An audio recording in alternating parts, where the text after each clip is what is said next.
ప్రతి భారతీయుడు సగర్వంగా చెప్పుకునే సంస్థ ఇస్రో. భారత అంతరిక్ష పరిశోధన సంస్థ ఎన్నో ప్రతిష్టాత్మక ప్రయోగాలు చేసి విజయవంతమైంది. జూలై 15న మరో బృహత్తరమైన ప్రయోగానికి సిద్ధమవుతోంది. 978 కోట్ల రూపాయల ఖర్చుతో ఓ మిషన్ను తయారు చేసింది. అదే చంద్రయాన్-2.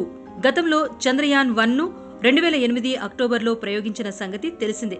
10 ఏళ్ల క్రితం చేపట్టిన చంద్రయాన్-1 మిషన్లో 11 శాస్త్రీయ పరికరాలున్నాయి.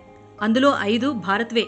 చంద్రయాన్-1లో కేవలం ఆర్బిటర్ మాత్రమే ఉండగా, తాజా మిషన్ చంద్రయాన్-2లో ల్యాండర్, రోవర్ కూడా ఉన్నాయి. చంద్రయాన్-1కు ఉపయోగించిన సాంకేతిక విధానాన్ని చంద్రయాన్-2లో ఉపయోగించిన ల్యాండింగ్ ప్రక్రియ మాత్రం సరికొత్తది. చంద్రయాన్-2 పూర్తి స్వదేశీ పరిజ్ఞానంతో రూపొందించబడింది. ల్యాండర్కు విక్రమ్ అని, రోవర్కు ప్రజ్ఞాన్ అని పేర్లు పెట్టారు. చంద్రయాన్-1 ప్రయోగం పూర్తిస్థాయి విజయాన్ని సాధించకపోవడంతో ఇప్పుడు చంద్రయాన్-2 ప్రయోగించాలని ఇస్రో కన్న కల నెరవేరబోతోంది. GSLV geo synchronised launch vehicle mark 3 ఉపగ్రహ వాహక నౌక జూలై 15న శ్రీహరికోటలోని సతీష్ ధవన్ స్పేస్ సెంటర్ నుంచి 3.8 టన్నుల చంద్రయాన్-2ను నింగిలోకి తీసుకువెళ్లనుంది. ప్రయోగాన్ని ప్రారంభించిన 5 రోజుల తర్వాత భూ నియంత్రిత కక్షలోకి ప్రవేశించనుంది చంద్రయాన్-2.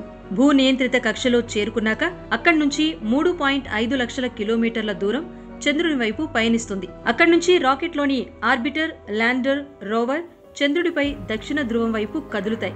ఈ పయనంలో చంద్రునిపై 30 కిలోమీటర్ల దూరంలో ఆర్బిటర్ నుంచి ల్యాండర్ విడిపోతుంది. ఈ దశ ప్రయోగంలో క్లిష్టమైన దశ. దీనికి 15 నిమిషాల సమయం పడుతుంది. గతంలో ఎప్పుడూ ఇస్రో ప్రయోగించని కారణంగా ఈ 15 నిమిషాలను ఇస్రో అధికారులు భయంకర క్షణాలుగా పేర్కొన్నారు. ఆ దశ తర్వాత ల్యాండర్ ద్వారా 4 గంటల తర్వాత రోవర్ బయటకొస్తుంది. అక్కడి నుంచి రోవర్ తన ప్రయోగాలను మొదలు పెడుతుంది. భారతదేశ అంతరిక్ష పరిశోధన పితామహుడు విక్రమ్ సారాభాయికి నివాళిగా ల్యాండర్కు విక్రమ్ అని పేరు పెట్టారు. చంద్రయాన్-2లో ఉన్న 3 మాడ్యూల్స్ ఆర్బిటర్, ల్యాండర్, రోవర్లు ఎలా పనిచేస్తాయో తెలుసుకుందాం. ప్రయోగ సమయంలో ఆర్బిటర్, ల్యాండర్ కలిసి ఒకే మాడ్యూల్గా ఉంటాయి. ల్యాండర్లో రోవర్ ఉంటుంది. ఇందులో ఆర్బిటర్ 2379 కేజీలు కాగా, ల్యాండర్ 1417 కేజీలు, రోవర్ 27 కేజీలుగా ఉంది. నిర్ణీత కక్షలోకి చేరాక ప్రొపల్షన్ మాడ్యూల్లో చంద్రుణ్ణి సమీపిస్తుంది. మొదట ఆర్బిటర్ నుంచి ల్యాండర్ విడిపోయి చంద్రుని దక్షిణ ధ్రువం వద్ద సాఫ్ట్ ల్యాండింగ్ అవుతుంది. ఇక్కడ సాఫ్ట్ ల్యాండింగ్ అంటే ఏంటో మనం తెలుసుకోవాలి. సాఫ్ట్ ల్యాండింగ్ అంటే ల్యాండర్ ల్యాండ్ అవుతున్నప్పుడు రోవర్కు కానీ, లోపల ఉన్న పరికరాలు కానీ డ్యామేజ్ లేకుండా సాఫ్ట్గా దిగటం.